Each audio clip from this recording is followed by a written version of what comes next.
Okay, so today we're going to be finishing up Chapter 9, the last two sections, counting and probability. And we'll start off with probability axioms and expected value.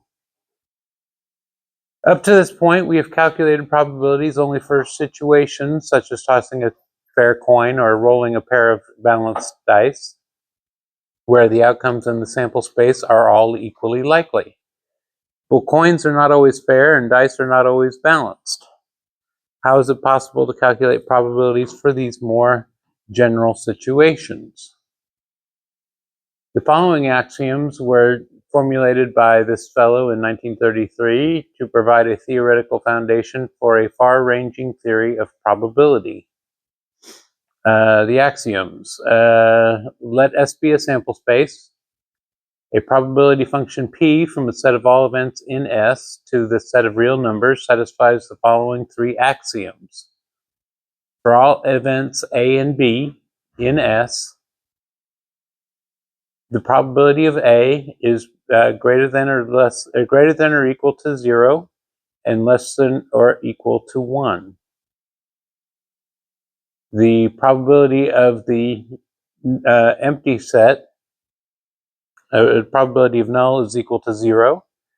The probability of S is 1.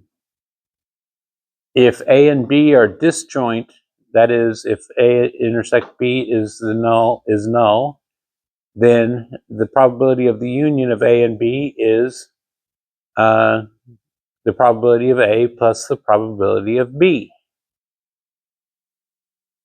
In this section, we state the axioms, derive a few consequences, and introduce the notion of expected value. Recall that a sample space is a set of all outcomes of a random process or experiment, and that an event is a subset of a sample space. Suppose that A and B are events in a sample space S. If A and B are disjoint, could the probability of A equal 0.6 and the probability of B equal 0.8?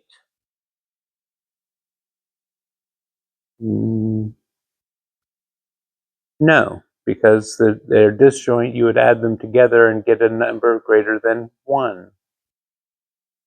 And this would violate the probability axiom number 1. So, suppose that A is an event in a sample space S. Deduce that the probability of the complement of A is 1 minus the probability of A. Well, S representing the universal set, A intersect A complement is null, and A union complement A is S. Thus, S is the disjoint union of A and A complement. And so, the probability of A intersect or union with A complement is probability of A plus the probability of A complement, which is equal to the probability of S, which equals 1. So probability of A plus the probability of complement of A is equal to 1, and subtracting P of A from both sides gives the result that P of A complement is equal to 1 minus P of A. And that's the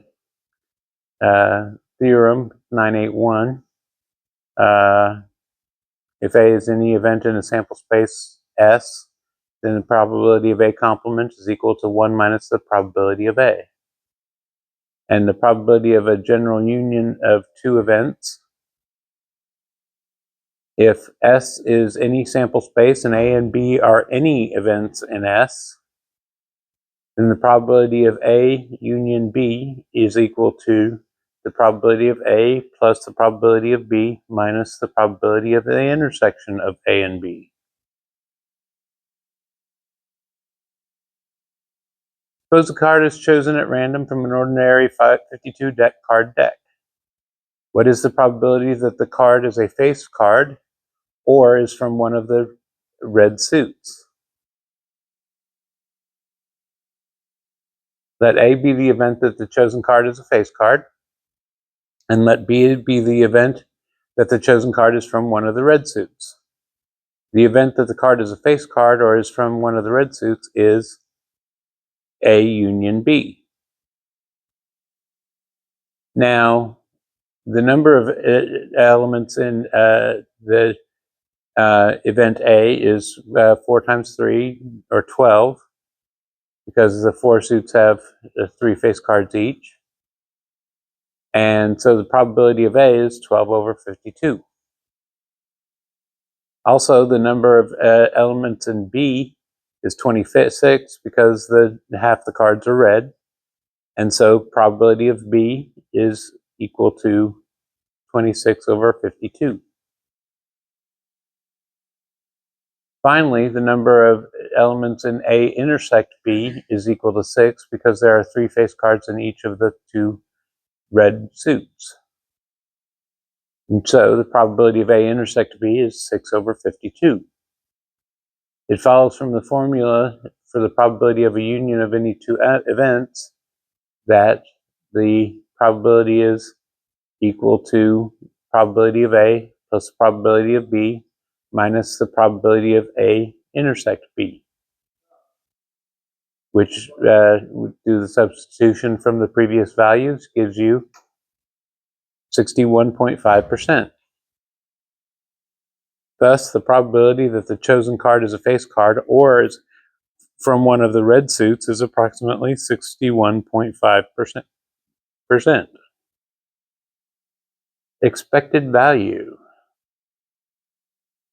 Suppose the possible outcomes of an experiment or random process are real numbers, A1, A2, A3, etc. to AN, which occur with probabilities P1, P2, P3, etc. to P of n, or P sub n. The expected value of the process is the summation of A sub k times P sub k, k being from n 1 to n, and it's the summation. So,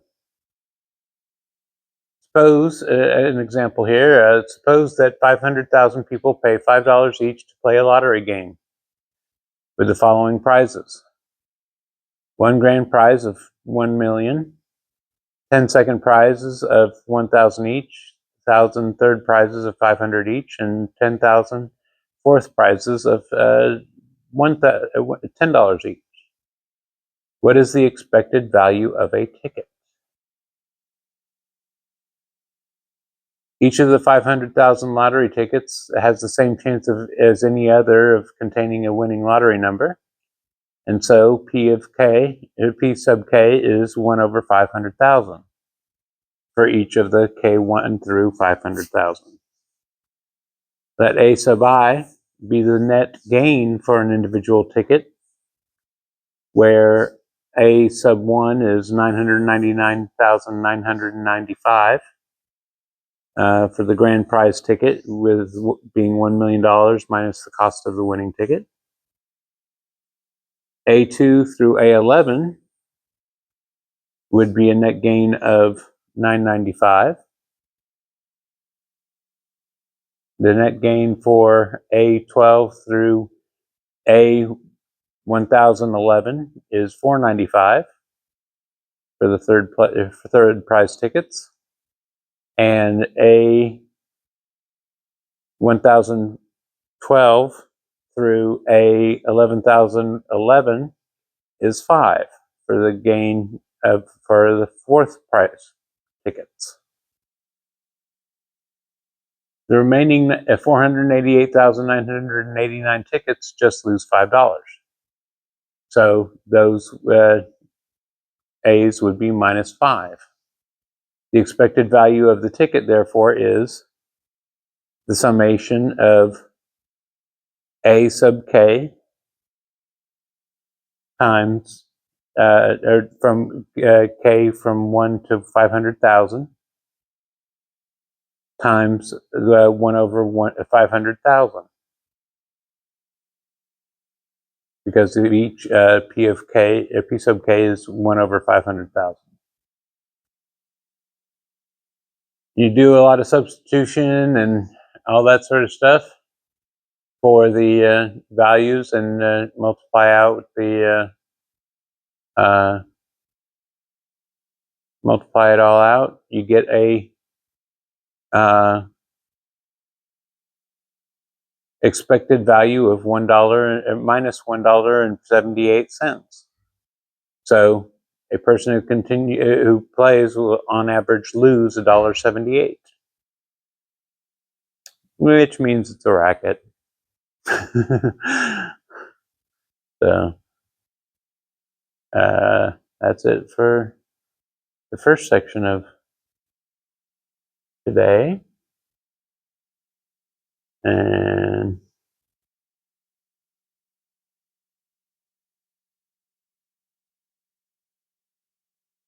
all right, it's the final section: conditional probability, Bayes formula, and independent events. Conditional probability.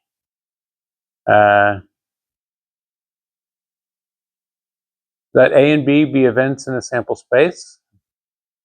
If P of A is not equal to 0, then the conditional probability of B given A is denoted by P of B bar A is P of A intersect B divided by the probability of A. A pair of fair dice, one blue and the other gray, are rolled. What is the probability that the sum of the numbers showing face up is 8, given that both of the numbers are even?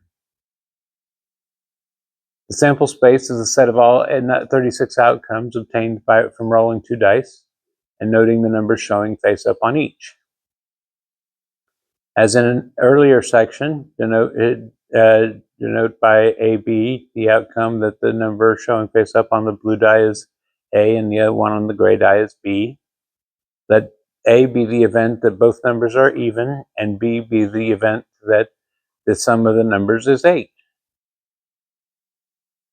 Then A would be the set of these outcomes here, and B be these outcomes here, and the intersection of those two sets is 2, 6, 4, 4, and 6, 2. Because the dice are fair, P of A is equal to 9 out of 36. P of B is 5 out of 36, and P of A intersect B is 3 of 36. 3 divided by 36. By definition of conditional probability, the probability of B given A is equal to probability of A intersect B and divided by P of A, which gives you 1/3. So note that when both sides of the formula for conditional probability are multiplied by P of A formula for P of A intersect B is obtained. And dividing both sides of the previous formula by P of B given A gives a formula for P of A. So you can use a little algebra to find the missing value. Bayes' theorem. Thomas Bayes was an English Presbyterian minister who devoted much of his energies to mathematics. The theorem that bears his name was published posthumously in 1763.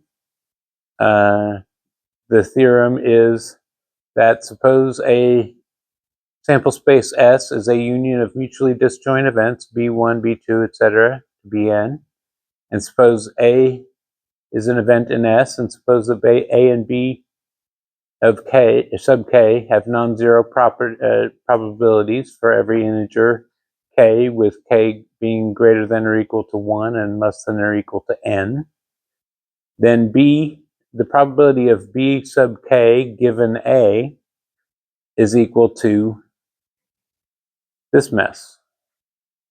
But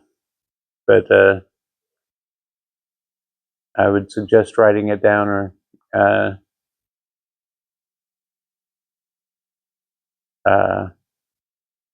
making note of that. So applying Bayes' theorem. Most medical tests occasionally produce incorrect results, called false positives and false negatives. When a test is designed to determine whether a patient has a certain disease, a false positive result indicates that a patient has the disease when the patient does not have it. A false negative indicates that a patient does not have the disease when the patient actually does have the disease. When large-scale health screenings are performed for diseases with relatively low incidence, those who develop the screening procedures have to balance several considerations, like the per person cost of the screening, follow-up costs for further testing of false positives, and the possibility that people who have the disease will develop unwarranted confidence in the state of their health. Consider a medical test that screens for a disease found in 5 in 1,000 people. Suppose that the false positive rate is 3% and the false negative rate is 1%. Then 99% of the time, a person who has the condition tests positive for it, and 97% of the time, a person who does not have the condition tests negative for it. What is the probability that a randomly chosen person who tests positive for the disease actually has the disease? And what is the probability that a randomly chosen person who tests negative for the disease does not, in fact, have the disease? Consider a person chosen at random from among those screened. Let A be the event that the person tests positive for the disease, B1 be the event that the person actually has the disease, and B2 the event that the person does not have the disease. So the probability that they test positive for the disease, given that the person actually has the disease, is 99%. The probability of them not having the disease and given that they actually, I'm sorry, the probability that they test negative for the disease, given that they actually have the disease, is 0.01%. The probability of them not having the disease when they, or the probability of them testing negative for the disease when they do not have the disease is 97%. And the probability of them actually, or probability of them testing positive for the disease when they do not have it is 0.3%, or 0.03 or 3%. Also, because 5 in 1,000 people have the disease, probability of B1 that they have the disease is 0.05%, and the probability that they don't have the disease is 99.5%. So by Bayes' formula, the probability of them having the disease, given that they test positive for it, do some substitution here for the previous values, and you get 14.2% likelihood. That's if they test positive. Do they actually have the disease?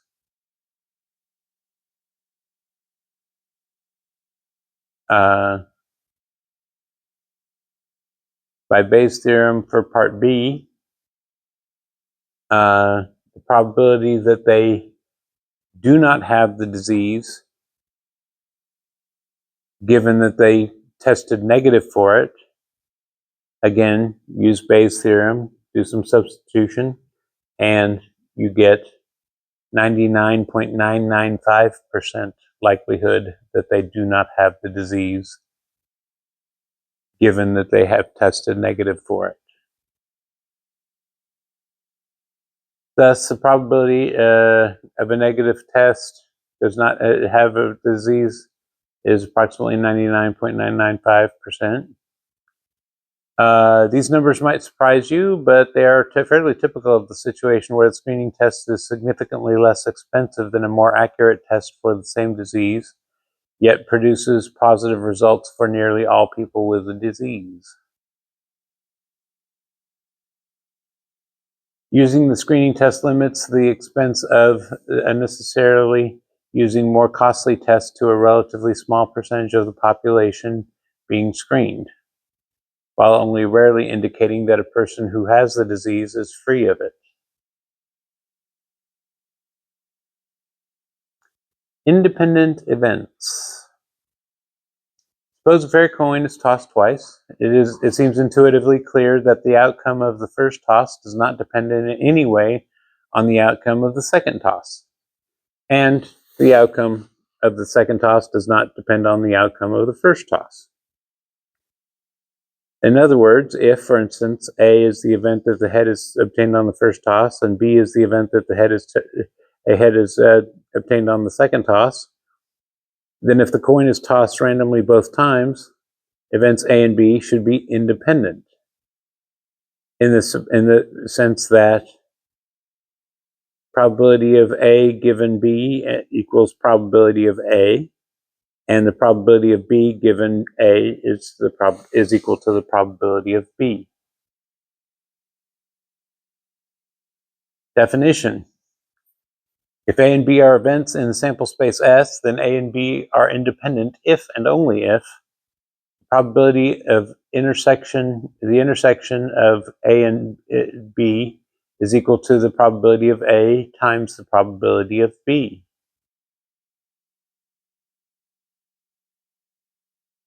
Let A and B be events in a sample space S. Suppose the A intersect B is null, and the probability of A is not 0, and the probability of B is not 0. Show that the probability of A intersect B does not equal the probability of A times the probability of B. Because A intersect B is equal to null, then the probability of A intersect B is equal to 0 by probability axiom 2.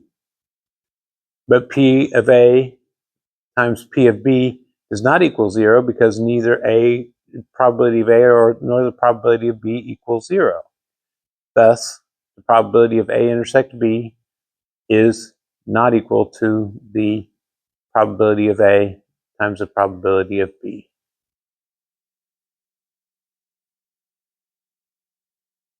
So another example, a coin is loaded so that the probability of heads is 0.6.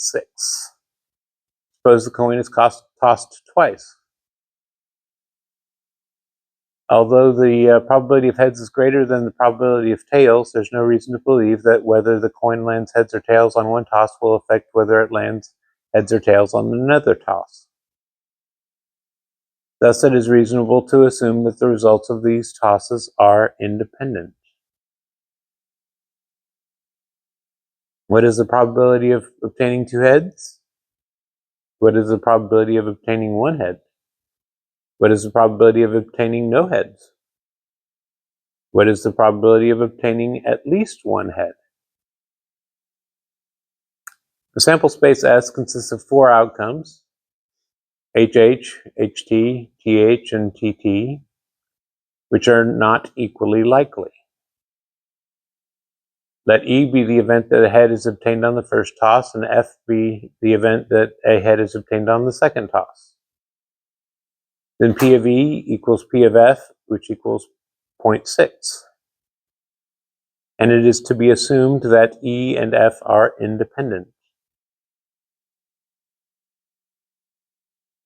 The event of obtaining 2 heads is E intersect F. And because E and F are independent, it is equal to P of E times P of F, or 0.6 times 0.6, or 0.36, 36%. One head can be obtained in 2 mutually exclusive ways: head on the first toss and tail on the second, or tail on the first toss and head on the second.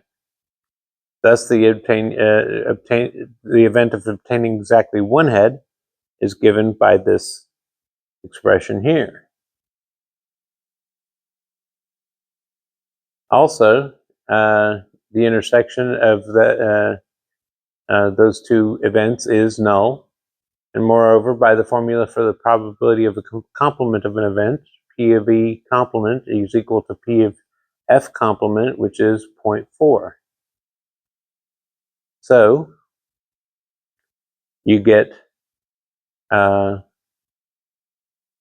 probability of 1 head is equal to 0.6 times 0.4 plus 0.4 times 0.6, or 48%. What is the event of obtaining no heads? Is E complement intersect with F complement, which is equal to the probability of E complement times the probability of F complement, or 0.4 times 0.4, which is 16%. Now, getting at least 1 head, it can be solved in 2 ways. One is to observe that because the event of obtaining 1 head and the event of obtaining 2 heads are mutually disjoint, you can add the probability of 1 head to the probability of 2 heads and get the result, which is 84%. Second way is to use the fact that the event obtained at least 1 head is complement of the event of obtaining no heads. So you can do 1 minus the probability of no heads, which is 0.16, and gives you 84% as well. Suppose that a coin is loaded so the probability of heads is 0.6 again, and suppose the coin is tossed twice. If this experiment is repeated many times, what is the expected value of the number of heads? Well, think of the outcomes of this toss as just 0, 1, or 2 heads. Example 996 showed that the probabilities of these outcomes are 0.16, 0.48, and 0.36 respectively. Thus, by definition of expected value, the expected number of heads is equal to 1 times 0.48 plus 2 times 0.36, which is 1.2.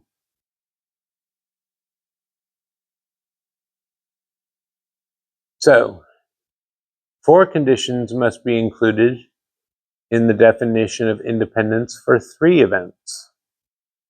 Let A, B, and C be events in sample space S. A, B, and C are pairwise independent if and only if they satisfy conditions 1 through 3. They are mutually independent if and only if they satisfy all 4 conditions. So the probability of A intersect B is A probability of A times the probability of B. Likewise, A intersect B is equal to the probability of A times the probability of C. And B intersect C is probability of B times probability of C. The probability of A intersect B intersect C is P of A times P of B times P of C. The definition of mutual independence for any collection of n events with n greater than 2 generalizes the two definitions given previously. Events A1, A2, A3, etc. to AN in a sample space S are mutually independent if and only if the probability of the intersection of any subset of the events is the product of the probabilities of the events in the subset.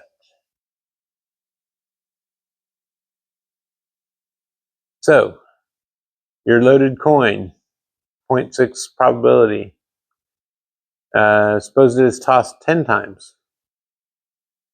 It is reasonable to assume that the results of the tosses are mutually independent. What is the probability of obtaining 8 heads? What is the probability of obtaining at least 8 heads? Well, for each I, 1 through 10, let H sub I be the event that the head is obtained on the ith toss, and let T sub I be the event that a tail is obtained on the ith toss. Suppose that 8 heads occur on the first 8 tosses and the remaining 2 tosses are tails. This is the event given here. For simplicity, just write it as 8 H's and 2 T's. By definition of mutually independent events, the probability of that arrangement of heads and tails is 0.6 raised to the 8th times 0.4 raised to the 2nd. Because of the commutative law for multiplication, if 8 heads occur on any other of the 10 tosses, the same number is obtained. So, given this event, then you would still get the 0.6 raised to the 8th times 0.4 raised to the 2nd. Now, there's many different ways to obtain 8 heads in 10 tosses, as there are subsets of 8 elements, the toss numbers on which the heads are obtained, that can be chosen from a set of 10 elements. This number is 10 choose 8. There's that notation again. It follows that because the different ways of obtaining 8 heads are all mutually exclusive. Probability of 8 heads is 10 choose 8 times 0.6 raised to the 8th times 0.4 raised to the 2nd. By similar reasoning, you can say 9 heads would be 10 choose 9 times 0.6 to the 9th times 0.4. And the number of 10 heads, or the probability of 10 heads is 0.6 raised to the 10th times 0.4 raised to the 0th power. Because obtaining 8, obtaining 9, and obtaining 10 are all mutually disjoint events, the probability of at least 8 heads is equal to the probability of 8 heads plus the probability of 9 heads plus the probability of 10 heads, which is calculated like with this written out in this expression here, which equals a whopping 16.7% chance. And that will wrap things up for the day. Little housekeeping. Don't forget Thursdays there's no class. Following Thursday is the final. And don't forget the extra credit for the final if you so choose. An extra 10 points on the final if you can calculate the number of possible combinations of hash browns you can get at Waffle House, and explain how you got that number. If you choose to take on this challenge, bring that with you on Thursday for the final. And if everything is kosher, I'll add 10 points to your final grade, or final exam grade. So anyway, that'll be it for the day. Have a good day. See you on Thursday for the final.